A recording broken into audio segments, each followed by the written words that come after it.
Hello everyone, this is Al Fadi and I'd like to welcome you to a brand new video series that we are entitling The Search for Muhammad.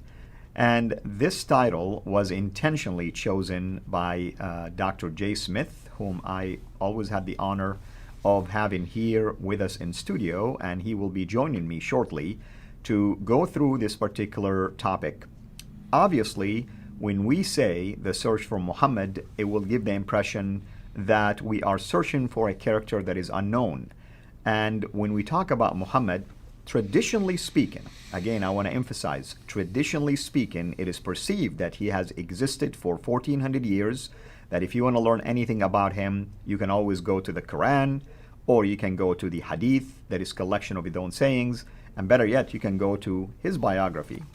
However, what you will discover along the way during this video series that Dr. Jay Smith, and I would tend to agree with him, will highlight a lot of controversial dates, geographical locations, and even things related to the origin of this character.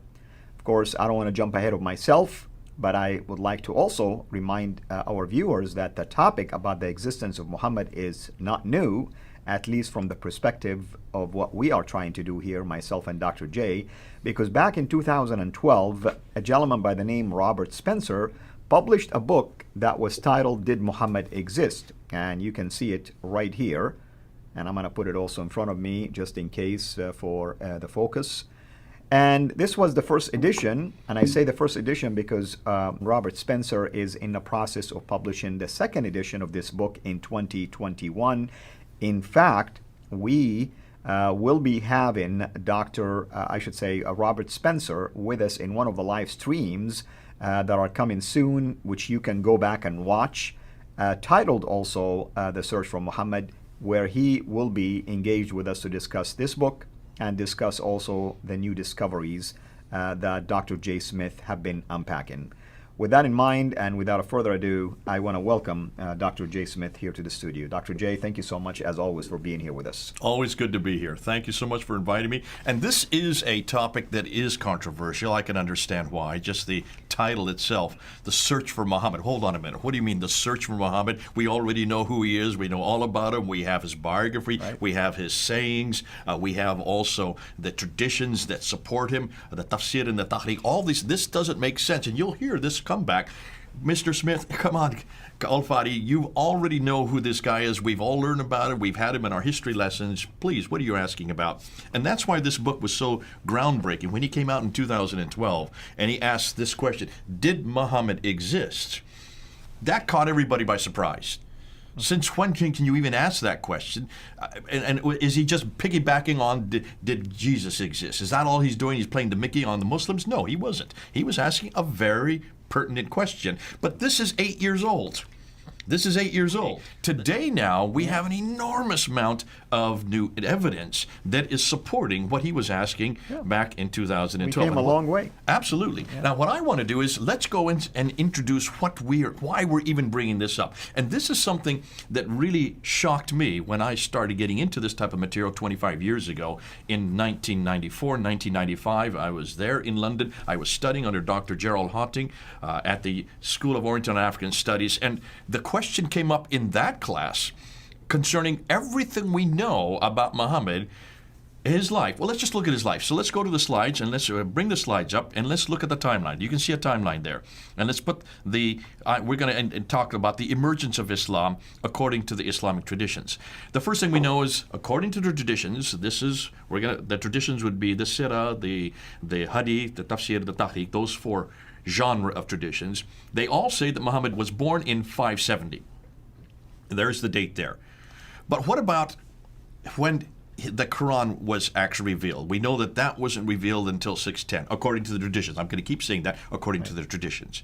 And then we were told that he suddenly was woken up in the middle of the night in 621, and he was told to get on the back of a winged horse called the Buraq, and he was flown up to Jerusalem. He was there living in Mecca.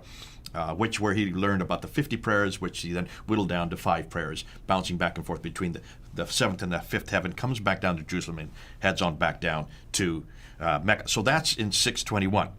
And then in 622, he moves from Mecca to Medina, known as the Hijrah.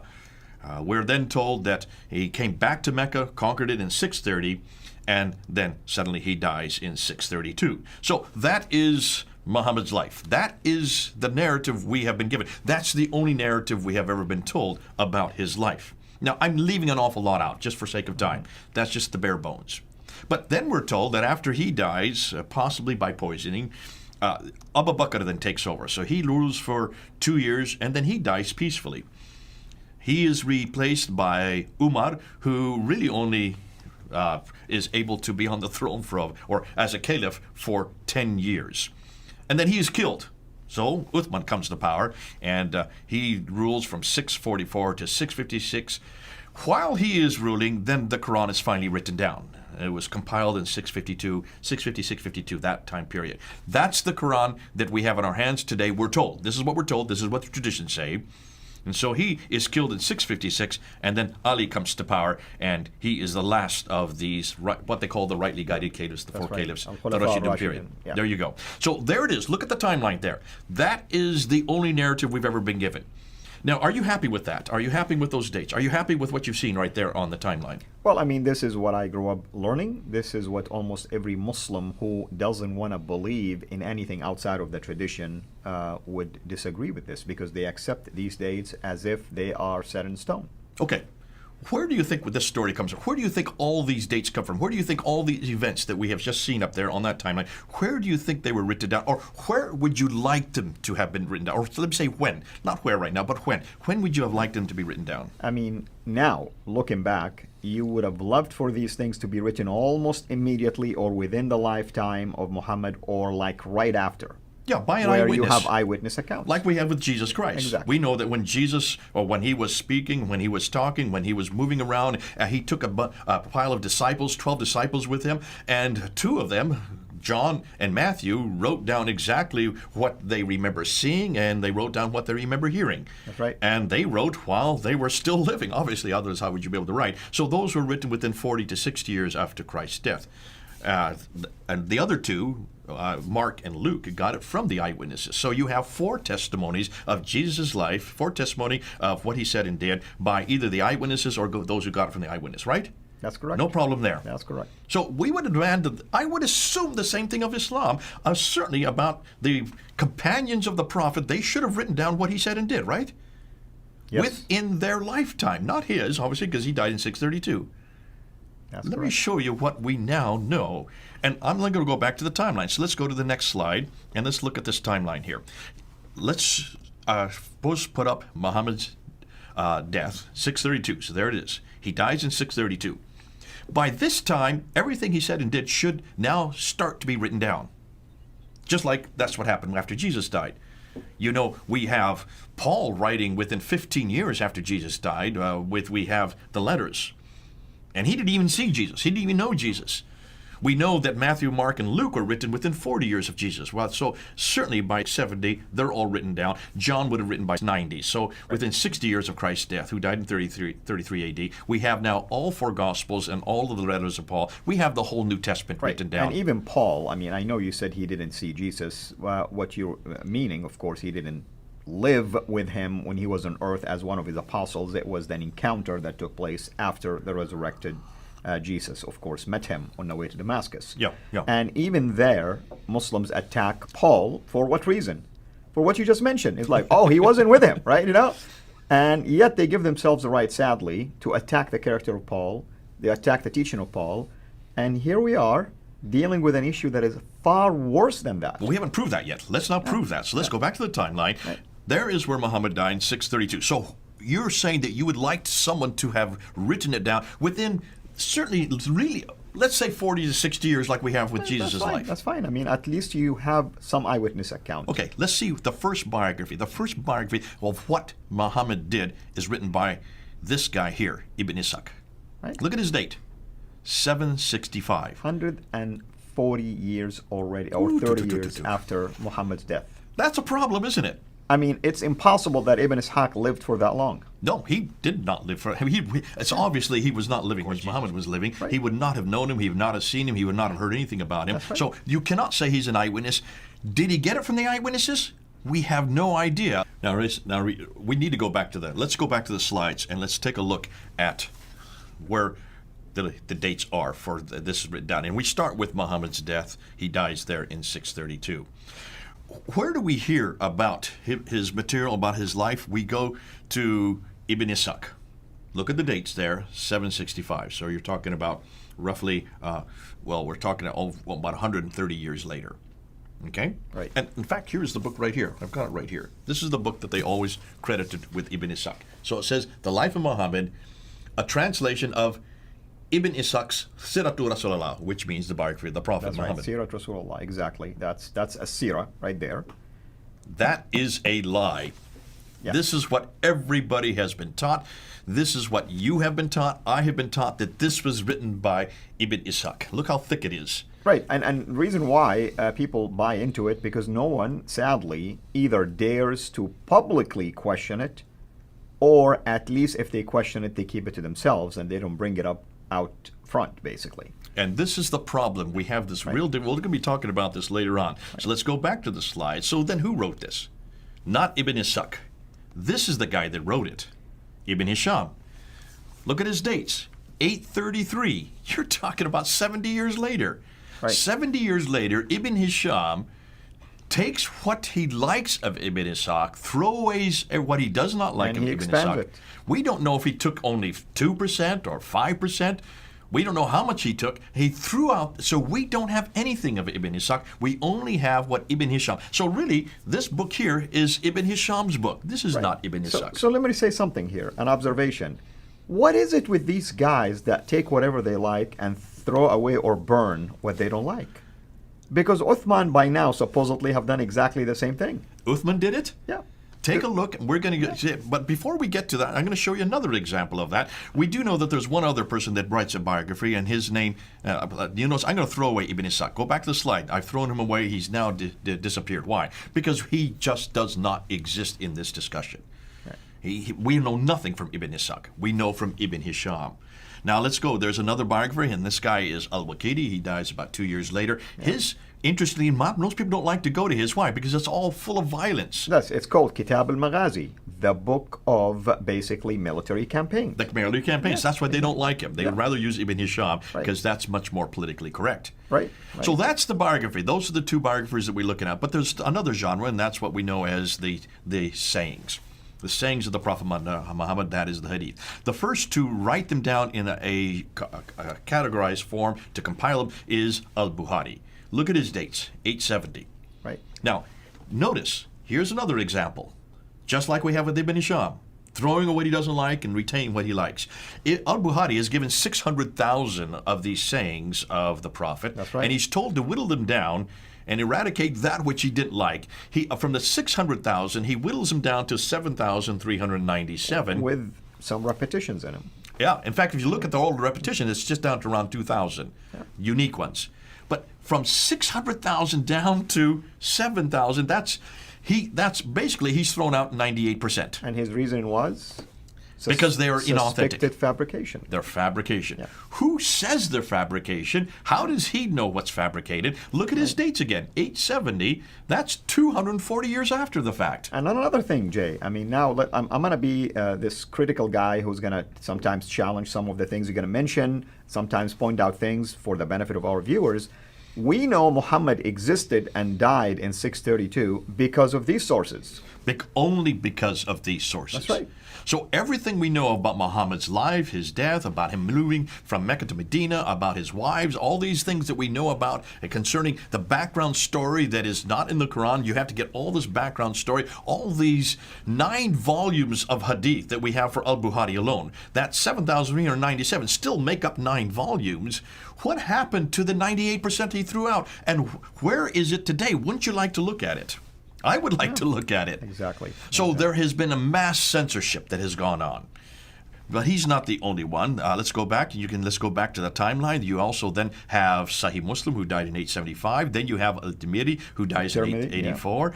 Then you have Ibn Majah, who dies in 887, followed by Abu Dawud, who dies in 899, and then An-Nasai. I should let you read their names because my Arabic is desecrated. No problem. An-Nasai. So these are the Sunni, basically canonized hadith, if you wish, sanctioned hadith. These are the 6 canonized ones that are right. supposedly Sahih, means perfect. That's right.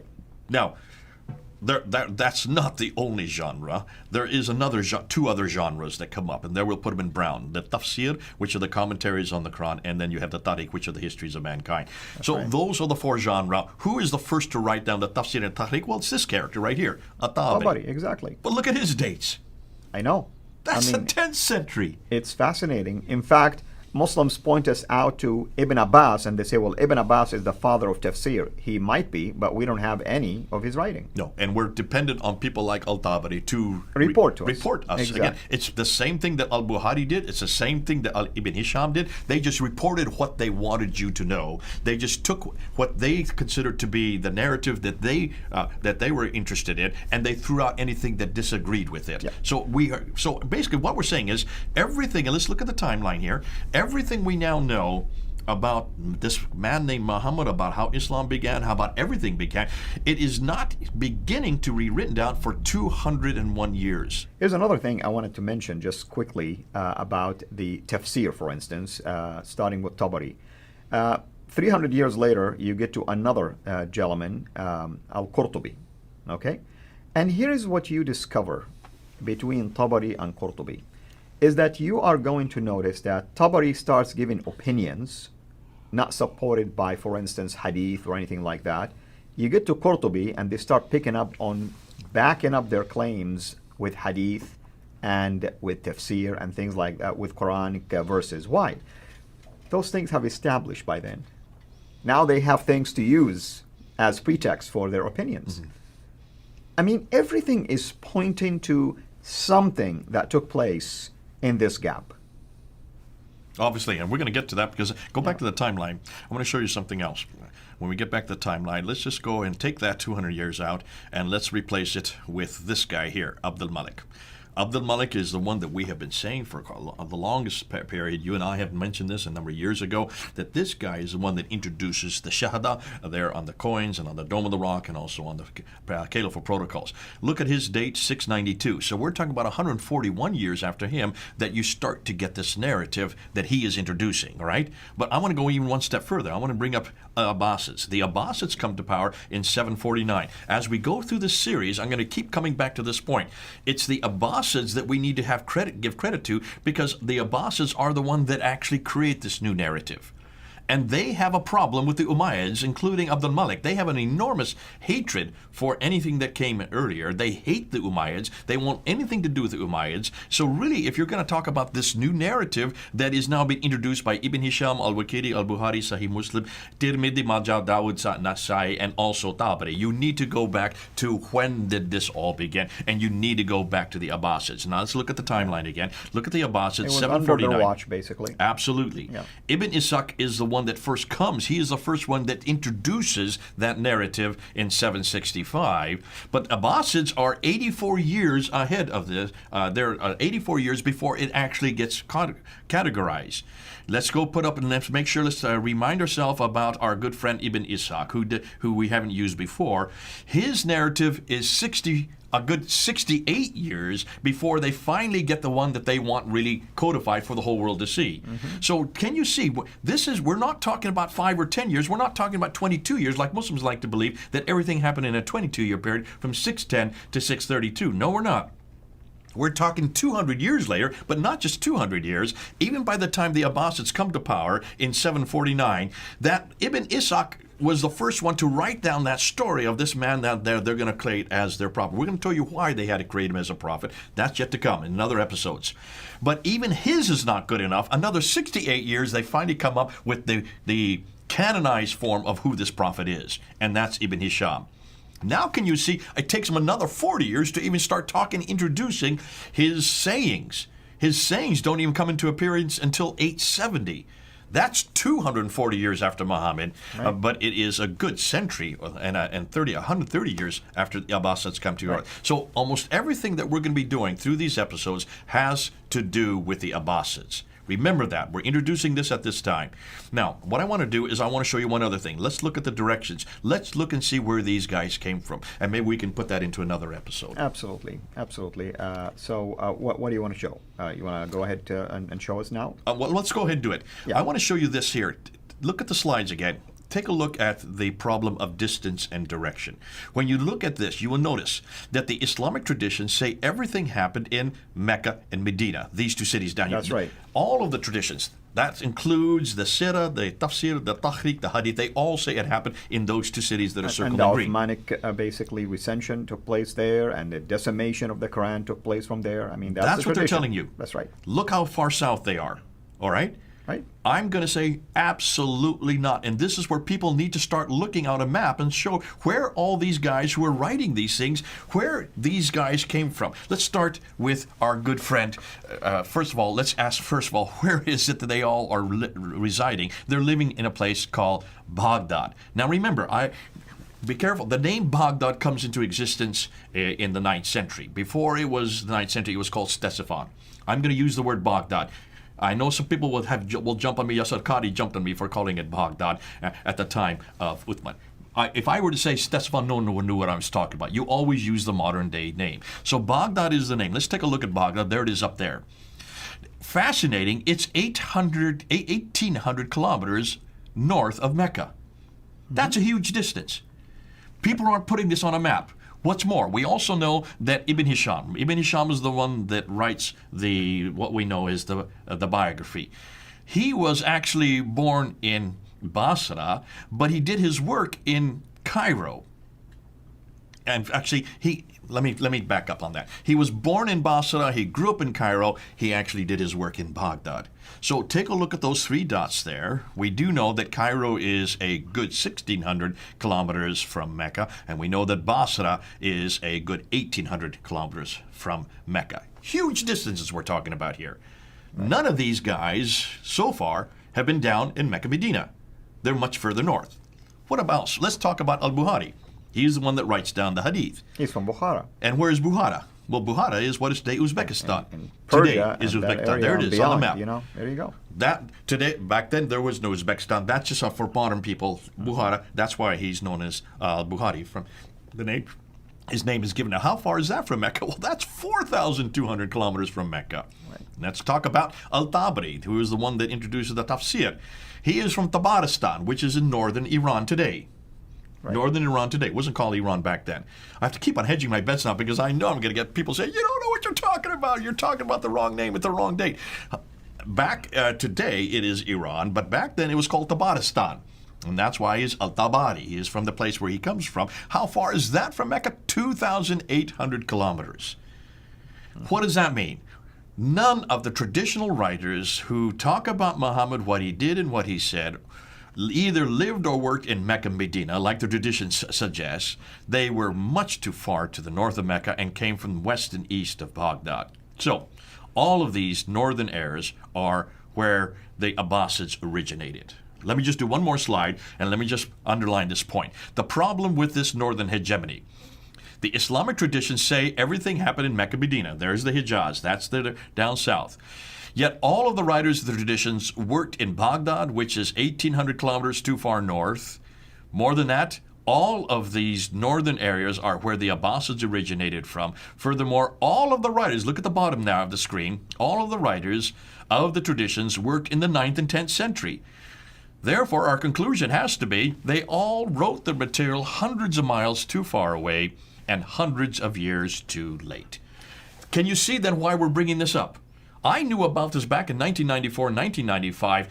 Dr. Gerald Haunting was bringing this to our attention back there in class, and I said, well, why aren't Muslims telling us this? When they talk about the companions were the ones that wrote this, no, the companions didn't write this. None of the companions who were there at the Muhammad's time wrote this down. Mm-hmm. These were all characters who lived hundreds of years later, 200 to 300 years later, and too far north, hundreds of kilometers away, thousands of kilometers away. Right. And that's why there is a science called the science of men, ilm al-rijal, to try to authenticate what these men, the narrators, have been saying. Why? Because you have a long gap, almost 200 years, and now you have to justify if this guy is reliable or not. Going backward. Everything is pointing to going backward rather than forward. Going backward than forward. Exactly. What I want to do in the next episode is talk about the Quran next. We've looked at the traditions, we've looked at the tafsir and the tahrikh, we've looked at the hadith, we've looked at the sirah. Now we ask the same question, what about the Quran then? Right. Okay, that's going to be the next one. We will. Just for the record, folks, we're doing this in December of 2020. And I say this, Jay, because things can change drastically. You're hedging your bets. You're really protecting yourself because people can come back and say, you said this. And this is the difficulty with historical criticism. Right. Because of the fact that new things come to fore, we're always scratching. Remember, we always say this, the more you scratch, the more you find. The more you find, the more we shine. The more we shine, the more they whine. Oh, how sublime. This is the problem. It's great because we love all the stuff that we're scratching and bringing to the surface. But as we bring new things to the surface, we got to follow where the evidence leads. And the evidence is going to keep changing the narrative. As you can see, between Ibn Ishaq and Ibn Hisham, the narratives change. Between Ibn Hisham and Al-Bukhari, it changes again. And between Al-Bukhari and Al-Tabari, it changes. It's going to keep changing for the Muslims. We, therefore, need to follow where the evidence is. That will change. So we may have to even increase or actually put some new evidence on the table in another year from now in 2021. Absolutely. And the more they whine, we have cheese for that. And that's what we do here for a living. Everyone, thank you so much. Hopefully you're enjoying this introduction of the series. Imagine now how the whole series would look like. So until next time, hold on to your seats, and hopefully you are going to share about this with all of your friends on social media. And also we encourage you to share these videos and repost them on different channels because we want this knowledge to spread everywhere. Until we meet again, have a blessed day.